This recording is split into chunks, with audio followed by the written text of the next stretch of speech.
Quiero por favor que me acompañen en el Evangelio de Marcos, en el capítulo 11.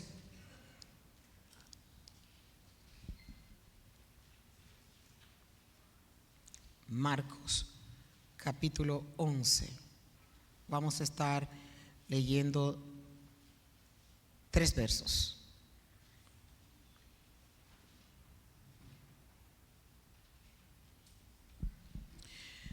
Marcos 11, verso 12 al 14. A la mañana siguiente, cuando salían de Betania, Jesús tuvo hambre. Vio que a cierta distancia había una higuera frondosa, así que se apareció para ver si encontraba higos, pero solo tenía hojas, porque aún no había comenzado la temporada de los higos. Entonces Jesús dijo al árbol: que nadie jamás vuelva a comer fruto. Y los discípulos lo oyeron. Vamos a orar. Padre, Señor, te hemos adorado con el corazón y hemos sentido tu aprobación por el gozo que has puesto en nosotros.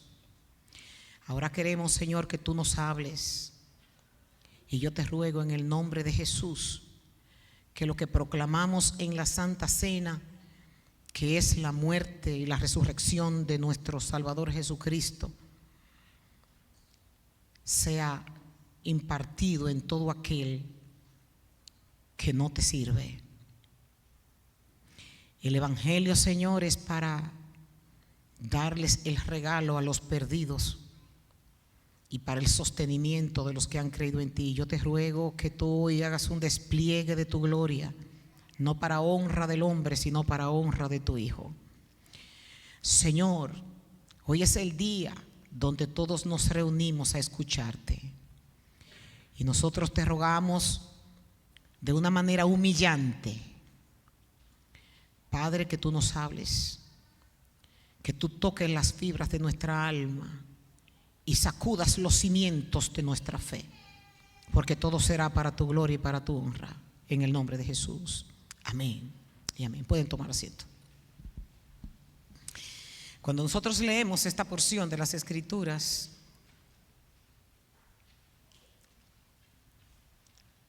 vemos que este es el milagro más extraño que Jesús realizó en toda su vida, según el Evangelio de Marcos y el Evangelio de Mateo. Y fue el de maldecir a una higuera. Es el único milagro destructivo que nosotros vemos a través de Jesús. Históricamente es un pasaje incomprensible y difícil de predicar. Pero para nosotros poder entender qué pasó aquí, tenemos que hacer un recuento de por qué Jesús hizo esto. ¿Qué había sucedido previamente? Cuando leemos Mateo, Mateo nos describe la entrada triunfal de Cristo. Y también nos describe la purificación del templo. Y todo esto, entonces, los 2 evangelistas lo alinean para que nosotros conozcamos el por qué Cristo hizo esto. Yo estoy como viendo mucho entretenimiento y me gustaría, por favor, que ustedes estén concentrados a lo que vinieron. Desde aquí del púlpito yo puedo sentir el entretenimiento mental que se tiene. Y realmente estamos perdiendo el tiempo si vinimos a nada. Cuando oramos decimos que Dios va a hablar, y venimos de aquí para ser impactados por lo que Dios nos diga. Y yo asumo que también oramos para que Dios nos hable y que nosotros podamos recibir su palabra. Perdónenme los que están de visita, pero lamentablemente las cosas son así. Yo no voy a permitir que la palabra del Señor se esté expresando y le estén despreciando.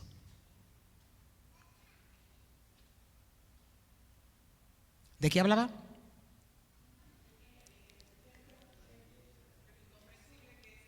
Muy bien. ¿Qué más? ¿De qué hablaba?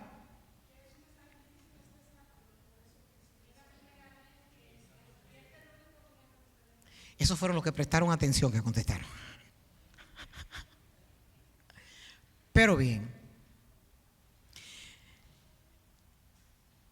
ustedes saben que uno no tiene que estar saltando para uno ver las manifestaciones del Espíritu Santo. Las manifestaciones del Espíritu Santo son evidentes. ¿Sabe cómo? El Señor ministrándome a mí diciendo: mira, no me están haciendo caso de lo que yo estoy diciendo. Así que vamos a ver si nos ponemos en esto, porque a esto vinimos. Y déjenme decirles que a veces las miradas son fijas. Les voy a contar una historia antes de comenzar a predicar. Una vez fui a hacer misiones a El Salvador y había pasado toda una noche trasnochada. No había dormido nada. Y cuando llego a la casa del pastor que me estaba recibiendo, me dice que hay vigilia. Yo creí que iba a descansar. Y cuando voy, yo fui a una iglesia de las iglesias que se ponen el pañito en la cabeza y que no se podía usar pantalones. Y él me dice: lo primero que le digo es que aquí hay unas mujeres que se llaman las servidoras. Y ellas están con ojos clínicos mirando a todo el mundo. Y el que se duerme en la vigilia, ellas vienen y les pellizcan. Y yo estaba que me ponía algo aquí para no dormirme porque estaba trasnochada, Señor, en una vigilia. Cuando el pastor dice que van a orar, aproveché mi momento y cerré los ojos. Y es por eso que yo sé que usted puede estar con los ojos abiertos viendo el predicador y no estar ahí, porque yo estuve ahí. Yo estaba durmiéndome con los ojos abiertos porque no quería pasar la vergüenza de que me pellizcaran, y total la pasé, porque como andaba con pantalones fueron donde mí y me dijeron: ¿quiere aceptar al Señor como su Salvador?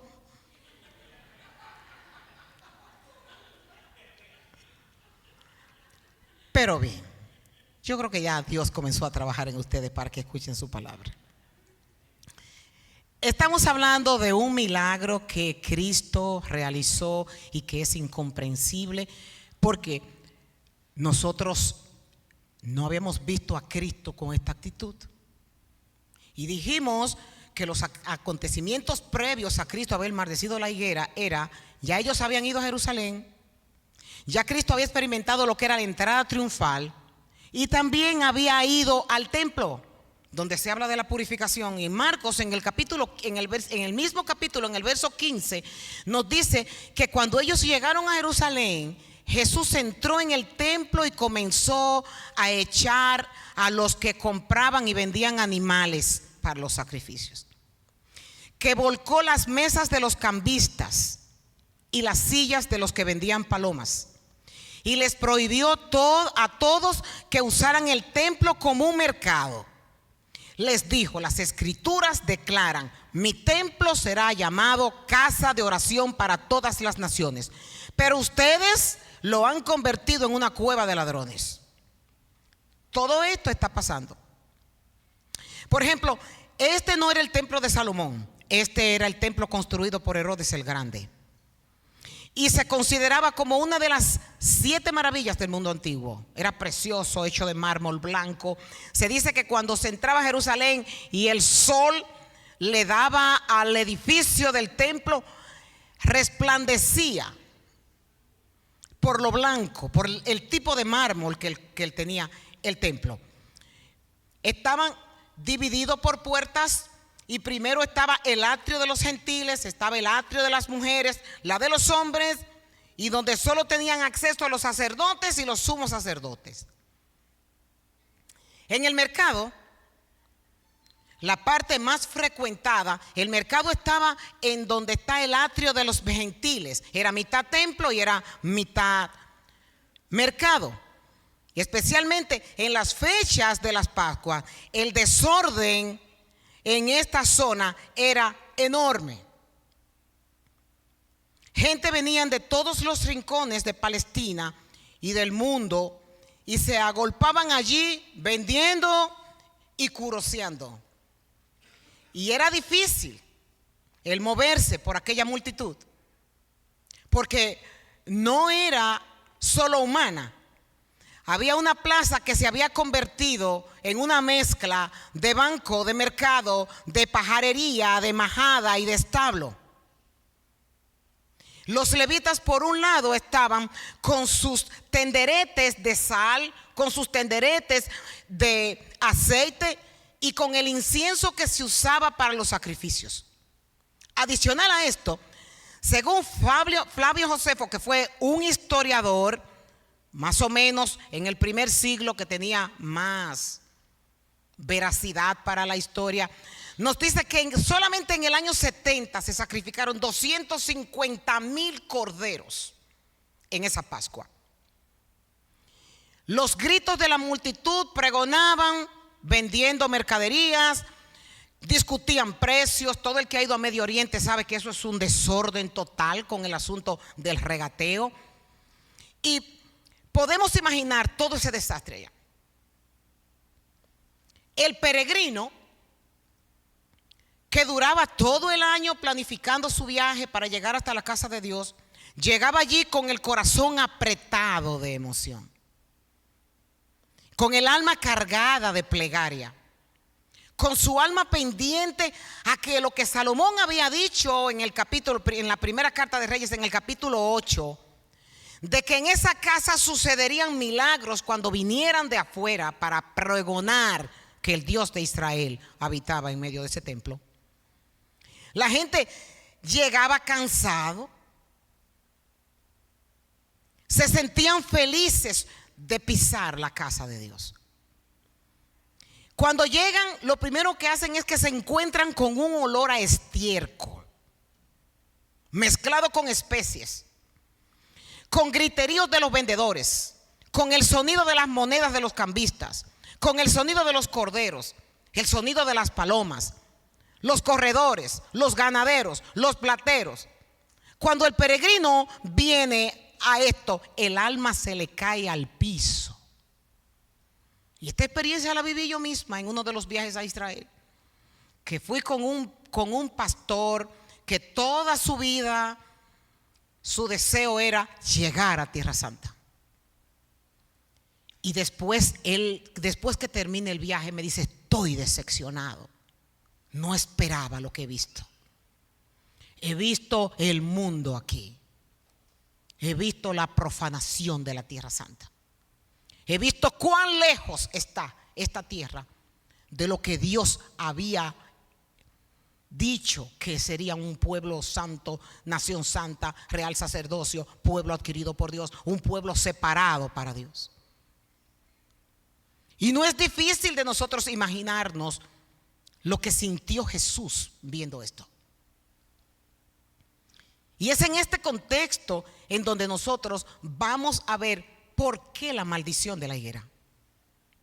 Ahora bien, ¿cómo es que Jesús, que tuvo compasión por los enfermos, que tuvo deteniendo una tormenta, que dio vista a los ciegos, que resucitó a los muertos, dio esperanzas a los que no tenían, y lo vemos ahora maldiciendo una higuera, maldiciendo una planta?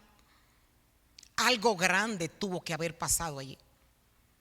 Jesús enseñó muchas veces a través de las parábolas, pero esta vez él estaba enseñando con una parábola ilustrativa. Él estaba haciendo un acto en medio de esta parábola.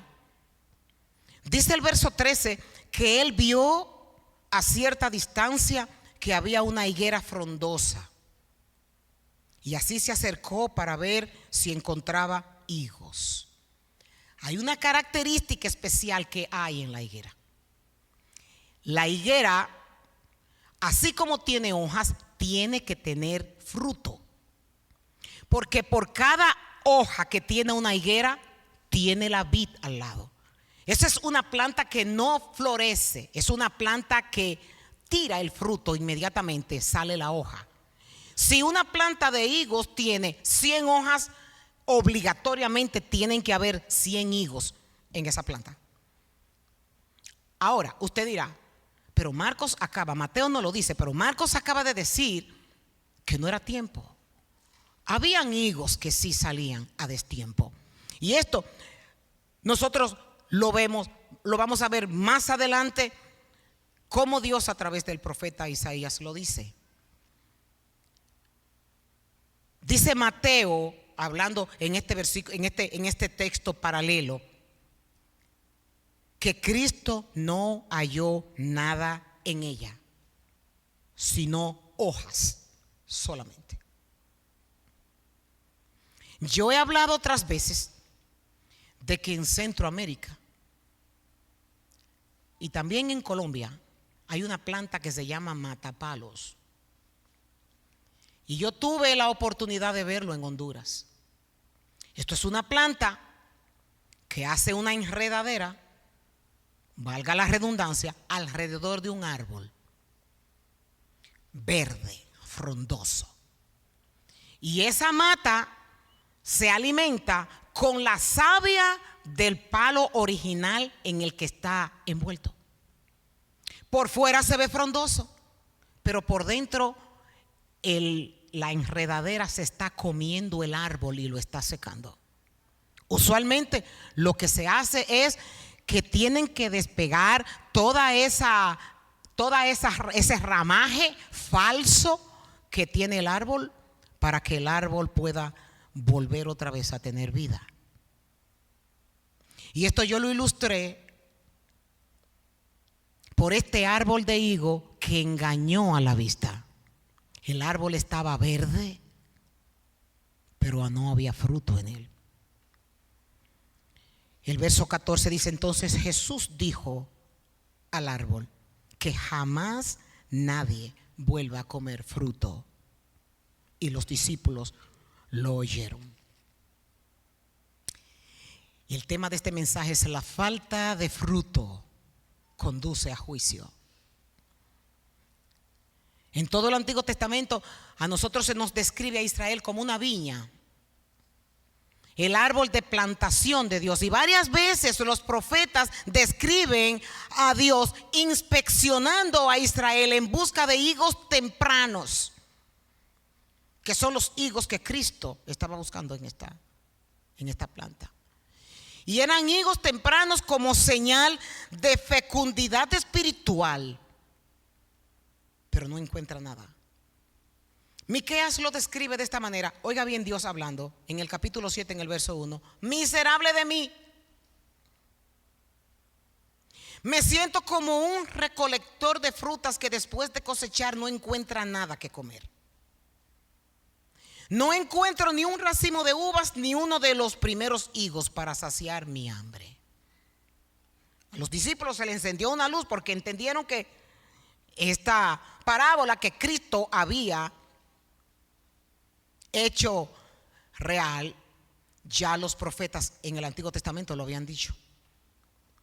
Juan el Bautista también utiliza más o menos una palabra similar cuando en su mensaje advirtió que tenían que arrepentirse. Y él dice que el hacha ya está puesta a la raíz de los árboles. Por tanto, todo árbol que no da buen fruto es cortado y echado al fuego. Es la única vez en el Nuevo Testamento que nosotros nos encontramos a Jesús indignado, decepcionado, quebrantado al ver una religión sin fruto. Dice que era tanto el quebrantamiento que Cristo tenía que se paró enfrente de Jerusalén y lloró por ella. Y dice Lucas que cuando sucedió esto, Cristo dice que vio la ciudad y comenzó a llorar, diciendo: cómo quisiera que hoy tú entre los pueblos entendieras el camino de la paz. Pero ahora es demasiado tarde y la paz está oculta a tus ojos. Jerusalén, Jerusalén, que matas a los profetas y apedreas a los que te son enviados. ¿Cuántas veces quise reunir a tus hijos como reúne la gallina sus pollitos debajo de sus alas, pero no quisiste? Esto es fuerte. Las denuncias de Jesús con esta religión ficticia, porque no era que el templo no había dejado de funcionar. Era que Cristo conocía el pensamiento de los hombres que estaban dirigiendo el templo. A veces nosotros creemos que cumpliendo con los rituales que están, de venir a la iglesia los domingos, de venir a los cultos de oración, de diezmar, de ayudar, de vez en cuando si nos piden una ayudita y nosotros ir, de vez en cuando de ponchar leyendo la Biblia, de tener oraciones sin vida. Creemos que ya, que lo hicimos. Pero la Biblia nos dice que Dios mira el corazón y la intención del hombre. El templo seguía funcionando, seguían celebrando las fiestas, se seguían reuniendo en el nombre de Dios, pero detrás de eso había una religión falsa. Cristo los denunció por ser hipócritas, porque predicaban la ley pero no la practicaban, porque se preocupaban más por sus apariencias que por la verdadera piedad, según el Evangelio de Mateo capítulo 23 en el verso 2. Dice que los maestros de la ley y los fariseos tienen la responsabilidad de interpretar a Moisés, así que ustedes deben de obedecerlo, hacer todo lo que les digan, pero no hagan lo que ellos hacen porque no practican lo que predican. En base a esto es que Santiago, cuando habla en el capítulo 3 que hay muchos que quieren ser maestros, dice: no se apresuren a eso, porque va a haber mayor condenación de aquel que enseña y no practica lo que enseña que aquel que solamente escucha. Les gustaba ponerse de pie y orar en las sinagogas y en las esquinas de las calles para ser vistos por los hombres. Daban limosnas y tocaban trompetas para ser alabados. Ayunaban para que los vieran. Y el sumo sacerdote pagaba soborno para lograr lo que él quería. Por lo tanto, la maldición de la higuera debemos entenderla como un símbolo de juicio de Dios contra el pueblo de Israel. Todos aquellos rituales perfectamente organizados que llevaban a cabo en el templo solo servían para esconder la falsedad de la vida espiritual que ellos decían tener. Pero Dios no puede ser burlado.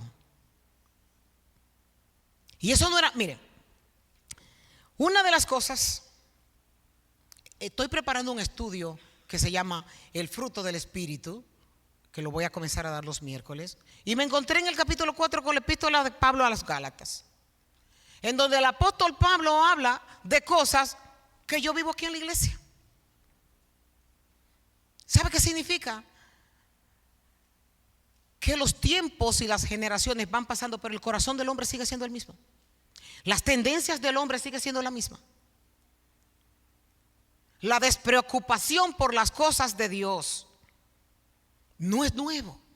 Cuando yo me pongo a estudiar los mensajes de Spurgeon del siglo pasado, yo digo: ven acá, pero este hombre estará viviendo en el presente. Porque lo mismo, las mismas quejas que él tenía para su iglesia, una iglesia en donde se congregaban 20,000 personas para escucharlo, lo mismo que él dice lo que nosotros estamos viviendo en este tiempo. Eso significa que de generación en generación el hombre sigue traicionando a Dios de la misma forma. Porque cuando nosotros nos vamos atrás al profeta Isaías 700 años antes de que Cristo viniera, escuchen la queja de Dios. Escuchen, líderes de Sodoma. ¿Cuál Sodoma? Dios le está hablando a Israel, pero Dios lo hace de una manera metafórica para en el calificativo que le pone a Israel, le está diciendo infieles. Escuchen la ley de nuestro Dios, pueblo de Gomorra. ¿Qué le hace pensar que yo deseo sus sacrificios? Dice el Señor. Yo estoy harto de sus ofrendas quemadas de carneros y de las grasas de los ganados engordados. No me agrada la sangre de los toros, ni de los corderos, ni de las cabras. Cuando vienen a adorarme, ¿quién les pidió que desfilaran por mis atrios con toda esa ceremonia? Dejen de traerme regalos sin sentido. El incienso de sus ofrendas me da asco. En cuanto a sus celebraciones de luna nueva, del día de descanso y de los días especiales de ayuno, todos son pecaminosos y falsos. No quiero más de sus piadosas reuniones. Todos son pecaminosos y falsos. Odio sus celebraciones de luna nueva y sus festividades anuales. Son una carga para mí, no los soporto. Cuando levanten las manos para orar, yo no los voy a mirar. Aunque ustedes hagan muchas oraciones, no los voy a escuchar.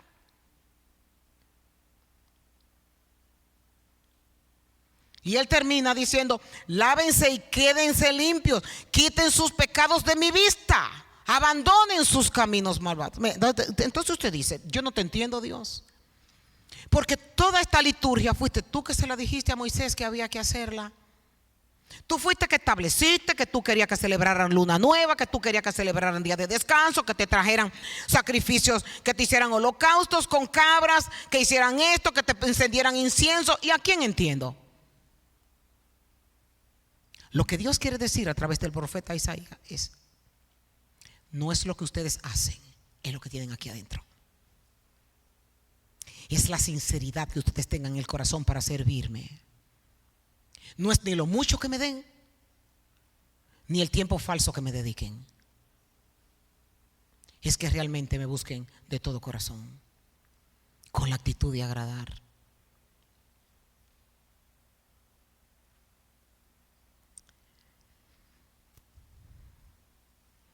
Una oración que usted debe poner en su lista es: Señor, dime cómo te agrado.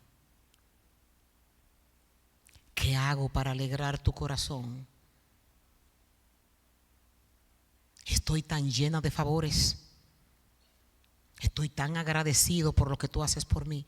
¿Qué puedo hacer, Señor, para agradar? Pero son esas palabras que tú las dices de corazón, porque tú sientes que Dios merece que nosotros le demos Cuando el Señor Jesucristo le habla a la mujer samaritana, lo que le dice es: Él está buscando adoradores que lo adoren en espíritu y en verdad.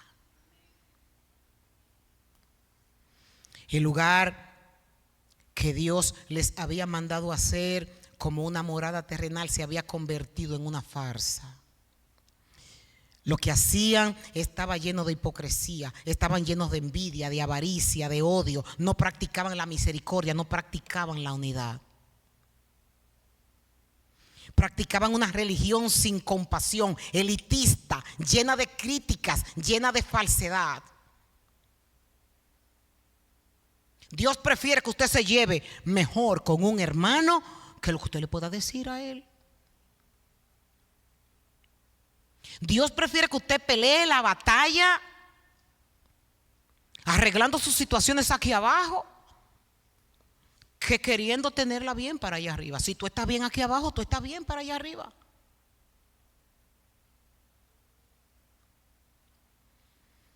Incluso la forma en la que le habían aclamado al Señor Jesucristo cuando llegó a Jerusalén como aquel que venía en el nombre del Señor era todo superficial, porque un par de horas después sus propios gritos eran: crucifícale, crucifícale. Mateo 15 verso 8 y 9, el Señor Jesucristo dice: este pueblo me honra con sus labios, mas su corazón está muy lejos de mí. Cristo está diciendo: su adoración es farsa. Y dijo en Isaías, Cristo citando, porque Cristo lo que hizo fue que citó al profeta Isaías, y el profeta Isaías completa el versículo diciendo: dijo entonces el Señor, es solo una tradición aprendida de memoria. No hay asombro por lo que Cristo ha hecho en la cruz del Calvario por nosotros. Es por eso que el testimonio de un nuevo convertido, uno dice: wow, vea, está viviendo su primer amor. Tú también. Es por eso que la iglesia de Éfeso fue criticada, amonestada por Cristo En Apocalipsis, cuando le dice: has perdido tu primer amor.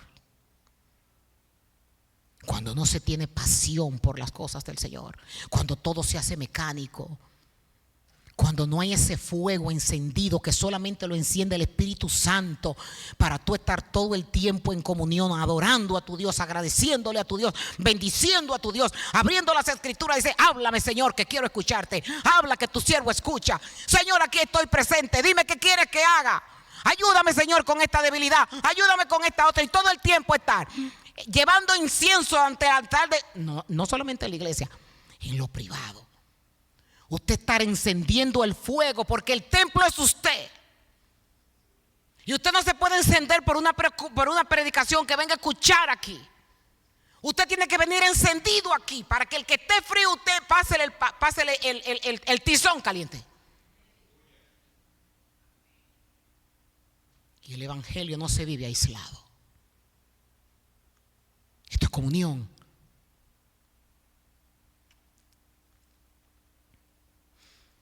Cuando el pueblo estaba en el exilio, la primera parte que se fue, el profeta Ezequiel, que estaba allá en Babilonia, ese era el profeta que ellos tenían, porque Jeremías se había quedado en Judá.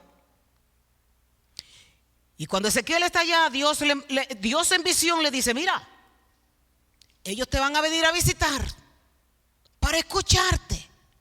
Y dice en el capítulo 33, en el verso 31, entonces ellos se acercarán fingiendo sinceridad y se sentarán delante de ti.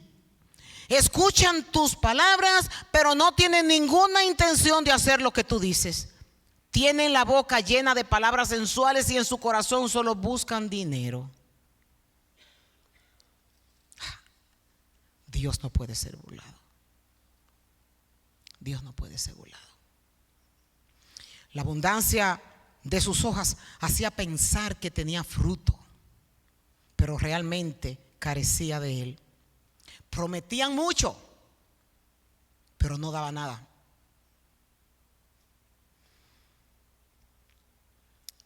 Esto es una exhortación para nosotros el día de hoy. ¿Somos una mata de higuera con fruto o somos una mata de higuera con hojas?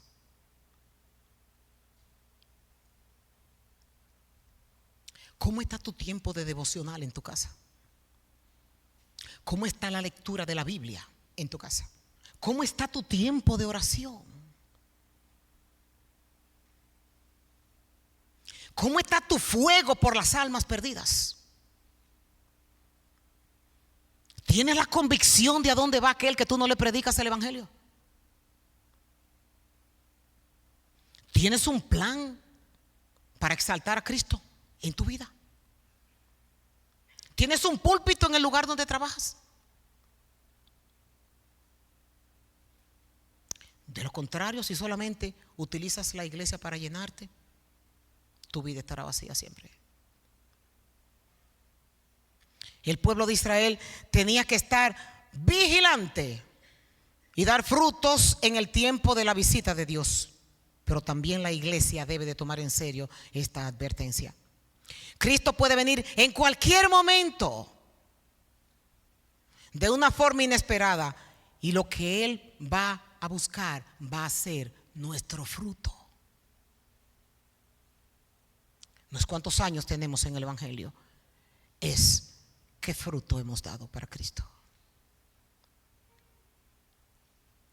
Él no se va a conformar con que tengamos un hermoso templo, con que tengamos cultos bellos y bien organizados, con que tengamos buena música. Él no se va a impresionar con eso. No se va a impresionar con la relevancia social.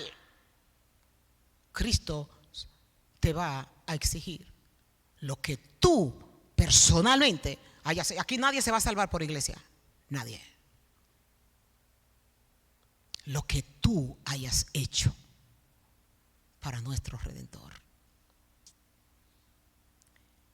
Él dice en Mateo 7 del 21 al 23: no todo el que me dice Señor, Señor, entrará al reino de los cielos, sino el que hace la voluntad de mi Padre que está en los cielos. Muchos me dirán en aquel día: Señor, Señor, ¿no profetizamos en tu nombre? En tu nombre echamos fuera demonios, en tu nombre hicimos muchos milagros. Y entonces Él les declarará: nunca os conocí, apartaos de mí, os hacedores de maldad.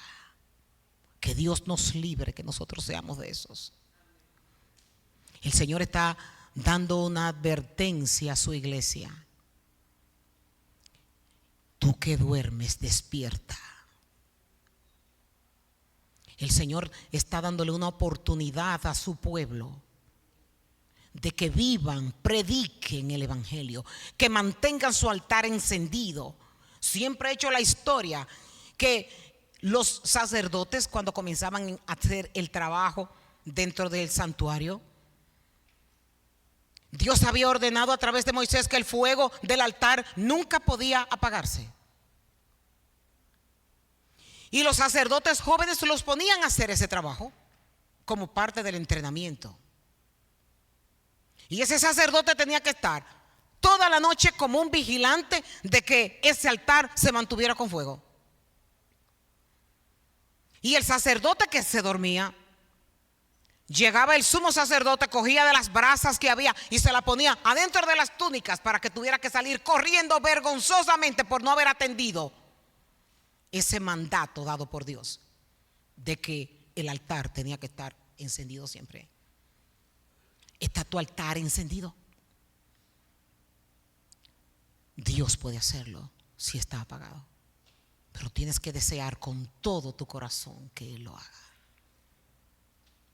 Yo quiero hacer un llamado el día de hoy, y el llamado es que el Señor ayude a esta iglesia a entender sus advertencias, que no son palabras de hombre, sino que son palabras de Él. Si Él trajo este mensaje, antes de que pasen estas personas, si hay alguien aquí que no haya aceptado a Jesucristo como su Salvador personal y quiera en el día de hoy hacerlo, este es el momento. Si quieres tener parte en esas moradas que el Padre ha prometido que le dará a cada uno de nosotros, y decir que más allá del sol, con seguridad, nosotros tenemos un hogar. Si alguien quiere levantar su mano desde su asiento y decir que quiere aceptar a Cristo como su Salvador, hoy es el día de salvación.